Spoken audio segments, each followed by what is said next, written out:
Hello दोस्तों, कैसे हैं सब। आशा करती हूँ सब ठीक ठाक होंगे। दोस्तों, हमेशा की तरह आज एक नई रेसिपी कुछ इस तरह की होने वाली है जैसी अभी आपने स्क्रीन में देखी थी। मेरी पहाड़ी थाली, मैं पहाड़ी थाली बनाती हूँ। आज भी पहाड़ी थाली ही बनेगी, कुछ अलग तरह से। इससे पहले दोस्तों बनाया था मैंने सोयाबीन, यानी कि हमारी पहाड़ी भाषा में कहें तो भट्ट। ये हैं वो भट्ट, सोयाबीन जो काले वाले होते हैं। ये तो मिक्स हैं, काले भी सफ़ेद भी मिक्स हैं, और हम तो भट्ट ही कहेंगे क्योंकि हमारी अपनी भाषा में इनको भट्ट ही कहते हैं। दोस्तों, इससे पहले मैंने बनाया था भट्ट का भटिया, जो मैंने भिगा के पीस के बनाया था। फाड़ू भी इसको कह सकते हैं ये। लेकिन इस बार हमने ना तो इनको भिगाया है और नहीं हम इनको पीसेंगे। इस बार हम इनको बनाएंगे साबुत दाल, वो भी कढ़ाई में। और इस तरह से बनेगी ये कढ़ाई में सोयाबीन की दाल, यानी कि भट की दाल। भट की चटकानी भी इसको हम कह सकते हैं। हमारे गांव में इसको कहते हैं भट की चटकानी। चटकानी मतलब ये कर रहे हैं ना, चढ़चढ़ा भी करेंगे। तेल में मैंने डाल दिया सबसे पहले कुछ साबुत लाल मिर्ची। हमेशा की तरह हमारा पहाड़ी थाली और ये भुनी हुई लाल मिर्ची ना हो, इसके बिना हमारी पहाड़ी थाली अधूरी है दोस्तों। हाँ, ये करंची करंची लाल लाल जो मिर्ची देख रहे हैं ना, यही वो भुनी हुई मिर्ची हैं जो हमारी थाली का स्वाद भी बढ़ा देते हैं, शोभा भी बढ़ा देते हैं। मिर्ची भून के मैंने निकाल दी थी। अब मैं अपने डालूंगी ये भट्ट, यानी कि सोयाबीन। इनको मैं अच्छी तरह से भून देती हूँ। अच्छी तरह से मैं इनको चटकने दूंगी और इनको अच्छे से भून के हम फिर निकाल देंगे कटोरी में। आज बनने वाली है भट्ट की चटकानी, यानी कि साबुत भट्ट की दाल। और भात तो बनेगा ही। तो हमारा तो उत्तराखंड थाली तो भात ही है। रोटी तो ऑप्शनल है, रोटी कोई खाए तो बन जाएगी, अगर नहीं खा रहे तो नहीं बनेगी। पिछली बार मैंने रागी की रोटी बनाई थी साथ में। इस बार रोटी मैं नहीं बनाऊंगी क्योंकि रोटी सुबह मैंने बनाई थी। अगर कोई खाएंगे तो रोटी मेरे पास रखी हुई है। ये भट्ट मैं निकाल देती हूँ कटोरी में। ये अच्छी तरह से चटक गए हैं, यानी कि भुन गए हैं। इनको निकाल दिया मैंने कटोरी में। प्याज डाल दिया। प्याज डालने से मैंने थोड़ा सा कस्तूरी मेथी भी डाल दी है इसमें। कस्तूरी मेथी की एक खुशबू आ जाएगी, अच्छी सी स्वाद भी बढ़ जाएगा और अच्छे से खुशबू भी आ जाएगी उसी। कस्तूरी मेथी डालते ही दोस्तों पूरे घर में महक जाता है। जो हम खाना बनाते हैं ना, तो जो कस्तूरी मेथी की जो खुशबू है पूरी घर महक जाता है, उससे अच्छा लगता है मुझे। आज मेरे पास हींग नहीं था, ख़त्म हो गया है। नहीं तो हींग भी डालते तो और भी अच्छा, इसका खुशबू आ जाती है और भी अच्छी। पर कोई बात नहीं, प्याज को अच्छे से भून लेती हूँ मैं।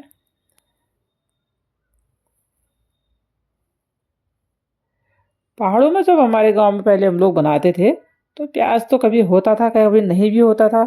गांव में इतना काम रहता था, खेती बाड़ी, तो प्याज व्याज डालने का इतना टाइम तो हमारे पास रहता नहीं था दोस्तों।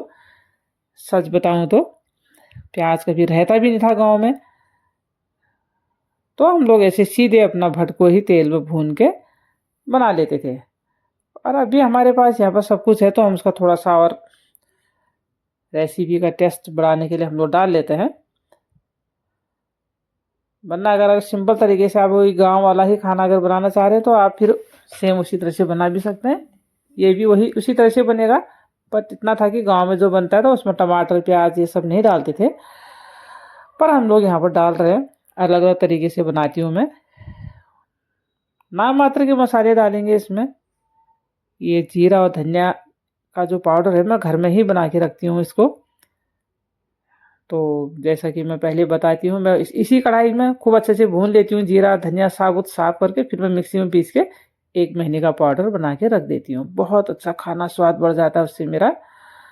लहसुन अदरक का पेस्ट भी हम लोग बना के फ्रिज के अंदर रख देते हैं। आज मैं अभी इसमें कुछ डालने वाली नहीं हूँ, ऐसा कुछ लहसुन अदरक नहीं डालूंगी मैं, उसका पेस्ट नहीं डालूंगी। क्योंकि नहीं तो अपना जो अपना ये नेचुरल स्वाद है पहाड़ी वाला ना, वो नहीं आएगा ज़्यादा मसाले डालने से, इसलिए मैं नहीं डाल रही हूँ। प्याज टमाटर भी मुझे नहीं डालना था, पर प्याज टमाटर डाल के स्वाद तो आएगा ही। और बिना प्याज टमाटर का भी बना के दिखाएंगे एक दिन। तो मेरे अभी सोयाबीन इसमें भून गए हैं और प्याज टमाटर सब कुछ हमने, मसाला मैंने हल्दी नमक और जीरा धनिया का पाउडर इसमें डाला है, कस्तूरी मेथी थोड़ा सा डाल दी। अब इसका जो आज रेसिपी में जो खास चीज़ है वो ये सिंपल सा गेहूं का आटा। 2 से 3 चम्मच मैं इसमें डाल देती हूँ गेहूं का आटा। प्याज टमाटर के साथ ही मैं गेहूं का आटा भी डाल दूंगी अभी, ताकि ये थोड़ा बहुत भून जाए इसी के साथ में, इसका कच्चापन न रहे और ये भून जाए अच्छी तरह से।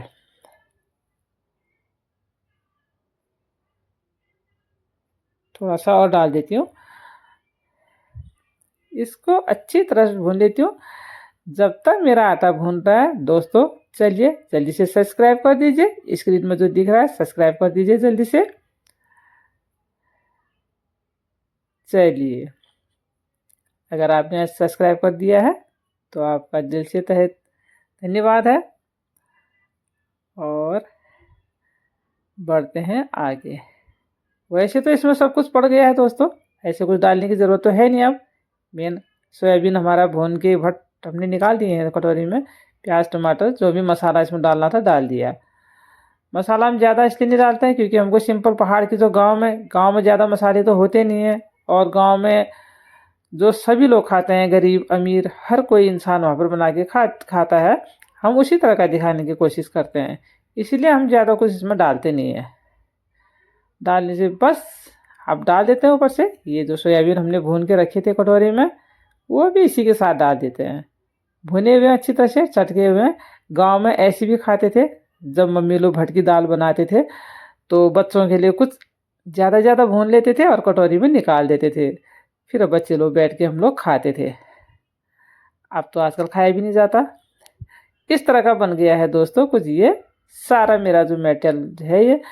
ये भट है, टमाटर है, प्याज है और आटा है, ये सब अच्छी तरह से भुन गया है। कलर देखो कितना अच्छा आ गया इसका। अब क्या, अब तो जाएगा सीधे इसमें पानी। अभी पानी में थोड़ा आधा डालती हूँ और अच्छी तरह से चला देती हूँ इसको। ये देखो, इसको तो आप पका ही समझ लो आप। क्यों, भट चटक गए थे, पहले पक गए थे, मसाला पक गया, आटा भुन गया। अब इसको एक उबाल आएगा तो समझो ये पक ही गया। आधा पानी डाल देती हूँ, आधा अभी डालती हूँ मैं कुछ देर बाद। अभी से इसकी खुशबू बहुत बढ़ गई है, अभी से इसका कलर, ये तो रेडी हो गया है। ये 20 मिनट बाद का मैं आपको वीडियो दिखा रही हूँ। ये पक गया है, लीजिए गया इसके अंदर धनिया। ठंडी के दिन हो और धनिया न डले ऐसा तो हो ही नहीं सकता। आप तो लगे इसमें 4 चांद, आप देख के समझ गए होंगे। अभी तो ना आपने चखा है और ना मैंने चखा है, बस देख के ही समझ आ गया कि कैसा बना होगा। खुशबू इसकी पूरे घर में महक रही है, सबको पता चल गया कि आज घर में क्या बना हुआ है। देख लीजिए थाली। चावल भी हमारे तैयार हो गए हैं। ये है आज की भटकी दाल, भटकी चड़कानी। चड़कानी कहते थे गांव में, क्योंकि जब भट हम लोग भूनते हैं तो चढ़ चढ़ करते हैं। ये थाली मेरी सजने लग गई है। सुबह बनाई थी मैंने गोभी की सब्जी, अभी बनाई मैंने धनिया की चटनी, ये मेरे क्रंची क्रंची मिर्ची और पहाड़ी स्टाइल में सलाद, दही। रायता तो आजकल ठंडी होती है इसलिए खाया नहीं जाता, ऑप्शनल दही रख दिया है, कोई खाए तो ठीक है। कितनी खूबसूरत लग रही है थाली। अभी से लगा देती हूँ मैं इनके लिए खाना। गर्मा गर्म ये भटकी दाल, खुशबू और साथ चावल। ये है थाली दोस्तों, ये है हमारी पहाड़ी थाली। देखो भटकी दाल चावल, ये पहाड़ी स्टाइल में सलाद, कितनी अच्छी लग रही है दाल। ये है आज की रेसिपी दोस्तों, बहुत ज़्यादा झटपट बन जाने वाला खाना है ये, कोई इसमें देर नहीं लगती है और ये फटाफट बन जाता है। कभी खाने का मन करे फटाफट दाल चावल तो इस स्टाइल में बना लीजिए। ये देखिए थाली, कर गया ना मन खाने का। मिर्ची, मेरी मिर्ची ऊपर, ये क्रंची क्रंची मिर्ची। सलाद ऑप्शनल है, दही ऑप्शनल है आपके साथ में। मैंने आज की रेसिपी भटकी दाल चावल, दाल भात, ये लग गया खाना। कैसा लगा दोस्तों आपको आज का खाना? इस तरह का है। चलिए जल्दी से इसी खुशी में बेल आइकन को भी दबा दीजिए। टन ये आ गई मेरी कढ़ाई। दोस्तों आप अच्छा मानो बुरा मानो, मैं तो खाती हूँ कढ़ाई में, क्योंकि जैसे गांव में खाते हैं, अब मैं बना के तो मैंने दिखा दिया कैसे गांव में बनाते हैं, लेकिन अब गांव में कैसे खाते हैं हम लोग गंवाड़ी, ये चीज़ दिखाऊंगी। ये कैसे खाते थे हम लोग, बचा खुचा जो भी है, हम तो लेडीज़ों का काम ही यही है। घर में जो भी बचा खुचा ना बर्बाद ना हो, बस पेट में चला जाए लेकिन बाहर बर्बाद ना हो। जो भी बचा खुचा सब डाल दो एक ही में, दही भी डाल दिया, सब्जी चटनी सब कुछ डाल दिया। लेकिन मैं तो ऐसे ही खाऊंगी और आपको ऐसे ही खा के दिखाऊंगी। और जो किनारे किनारे में लगा रहता है दाल, इसका तो क्या कहना। कढ़ाई में खाना मुझे बहुत अच्छा लगता है, लेकिन कहते हैं जो कढ़ाई में खाता है उसकी शादी में बारिश आती है। पर मेरी शादी तो हो गई, अब मेरी शादी में बारिश भी नहीं आएगी। तो ये इस तरह से खाऊंगी मैं। ये कढ़ाई बहुत गर्म है। और आप जल्दी से जल्दी बताइए किस किस ने कढ़ाई में खाना खाया है और कैसा स्वाद होता है। और बारिश किस किस के आई थी शादी में, पहले ये बताओ मुझे। मिर्ची तो मेरे 2 खा दी। तो मैं तो दिखाऊंगी पक्का कि कैसे हम लोग कढ़ाई में खाते हैं। दूसरी बात क्या है ना दोस्तों, जब ठीक है कढ़ाई में जब है ना दाल लगी है उसमें, तो ठीक से खाओ ना उसको, अनाज को बर्बाद क्यों करना है। अगर हम कढ़ाई में नहीं खाएंगे तो उसको तो नाली में ही जाना है ना धो के। यहाँ तो हमारे पास गाय बच्ची भी नहीं है।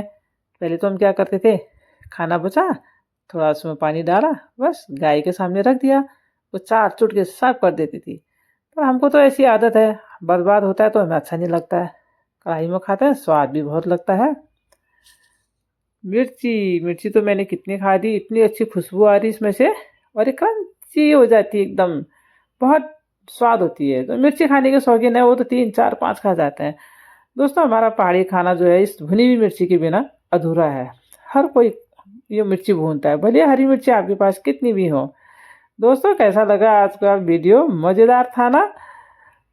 चलो लाइक भी कर दो। अच्छा लाइक तो आपने किया ही नहीं अभी तक, लाइक भी कर दीजिए। चलिए कैसा लगा आज का खाना मेरा? ये पहाड़ी स्टाइल का खाना है दोस्तों। ऐसा मत सोचना कि हाँ बोलो ये लोग तो ऐसे खाते हैं गांव में आज भी खाते हैं, ऐसी बात नहीं है। लेकिन जिसने खाया है ना वो स्वाद। अरे मेरी तो दाल खत्म हो गई, बहुत जल्दी दाल लेके आ। बहू लेके आ रही दाल, लीजिए बहू ने और डाल दिया इसके अंदर दाल। बहुत स्वाद हो रही है, खाने का मन तो नहीं था ज़्यादा, पर और चावल बच गए थे और दाल डलवा दिया मैंने इसके अंदर। बहुत स्वाद हो रहा है ये। मैं दाल दिखाने की कोशिश करती हूँ, इसमें भटके दाने हैं कहाँ गए मेरे भटके दाने? सोयाबीन न हमने कुकर में सीटी आई, न तो हमने कुकर में बनाया, सीधी सी कढ़ाई बनाई, इसमें भटके दाने दिख ही नहीं रहे, गायब। इसका मतलब बहुत अच्छे से पक गई दाल। एक बार आप भी बना के देखना, बहुत सरल है और सबसे जल्दी बनने वाला खाना है ये। अगर आपको जल्दी से जल्दी चाहिए तो आप ये खाना बना लीजिए। चलिए बहुत बहुत धन्यवाद। Thank you, bye.